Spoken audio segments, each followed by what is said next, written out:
happens when the place that raised you becomes the thing you have to survive?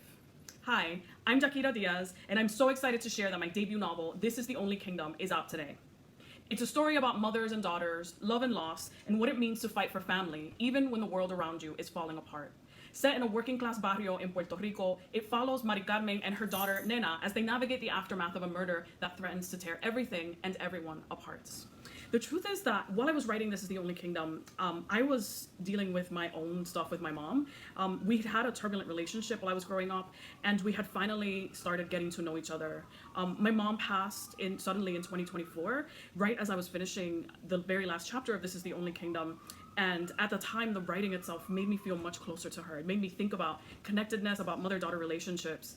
And it felt like the most honest thing I had ever written, even though the chapter itself was not about my mother. It was about a fictional mother and a fictional daughter. There's so many things that I want readers to take away. And I guess one of the most important ones has to do with the power of stories and what we leave behind. I've been thinking a lot about what the power of this particular story has been in my life. I first heard the story of Rey when I was a child, and it has been something that has sustained me, that has kept me curious about who the people who lived in El Caserío actually were. And it sent me on a research mission to find out what stories actually were part of El Caserío and were part of my family and our origin story. And so this is one of the things that I want you all to take with you, is that there are so many stories that we don't know unless we go looking for them. And there are so many stories still that are left in El Caserío that I hope to one day bring to life.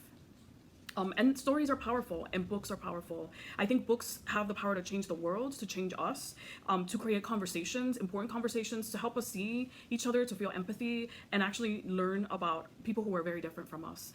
And I hope that This Is the Only Kingdom does that for readers. And the last question, you're also the author of the award-winning memoir, Ordinary Girls. How did you approach writing fiction differently than nonfiction? Do you feel there's a through line between both books? So the writing for a novel was very different for me because I felt a sense of responsibility to tell a good story, and the kind of responsibility I felt while writing a memoir was to tell a true story. Whether or not it was entertaining, my first responsibility felt like it was to the truth.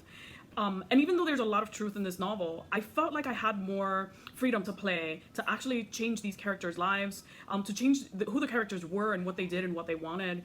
So freedom was definitely something that felt different in writing a novel compared to writing a memoir. I would also say that some of the writing, when you're writing fiction, feels more like play. It feels like I don't necessarily have to commit to one story or the other until I'm several drafts in. And so I always have a sense of things will be fine, things will be solved, things will be okay. If I keep writing, I keep returning to the pages, eventually the story will come together. While writing memoir, I felt like I have a specific story already that I have to deal with, and it's much more about how do I tell this story in a way that resonates.